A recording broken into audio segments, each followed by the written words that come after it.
Lord, pagaanin mo ang mga dinadala ko ngayon. Panginoon, salamat sa mga biyaya o blessings na ibinigay mo sa akin. Salamat sa mga bagay na ibinigay mo dahil nakita mo na kailangan ko ang mga ito.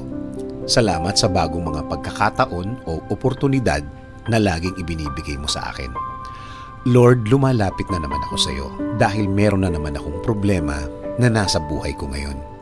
Pinabibigat nito ang aking mga araw, ang lahat ng aking sitwasyon. Apektado na po ang lahat sa akin ngayon. Lord, pagaanin mo ang mga araw ko. Gawin mo akong productive sa mga araw-araw ko. Gawin mo akong mas maraming magawa at mas maraming matapos sa araw na ito.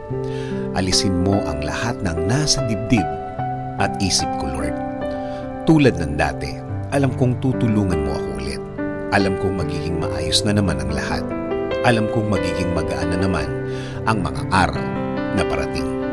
Alam kong naririnig mo ako at alam kong di ako mabibigo sa aking dasal ngayon. Alam kong hinding-hindi mo ako pababayaan. Makikita at mararamdaman ko na ang mga kamay mo sa buhay ko, Lord. Alam kong ipoprovide mo na ang lahat ng tulong na kailangan ko. At tulad ng dati, ilalagay mo na naman sa way ko ang lahat ng bagay na pwedeng makatulong sa akin. Ang mga taong tamang maging impluwensya ko sa aking buhay.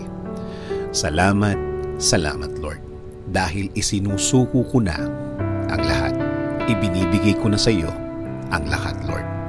Bigyan mo ko ng direksyon, bigyan mo ko ng pagpapala, bigyan mo ko ng blessings, Lord. Kasama na po ng aking pamilya. Kayo na po ang bahala sa kanila.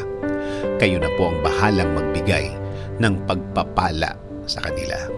Kayo na po ang bahala din na magbigay ng direksyon sa kanilang mga buhay.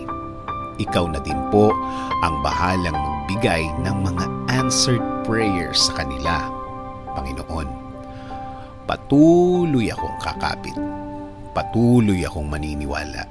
Patuloy akong huhugot ng lakas at talino sa iyo, Lord.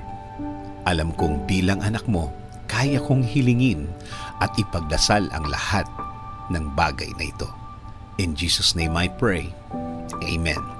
Sabi nga sa Philippians 4:6-7, do not be anxious about anything, but in every situation by prayer and petition with thanksgiving, present your requests to God, and the peace of God, which transcends all understanding, will guard your hearts and your minds in Christ Jesus.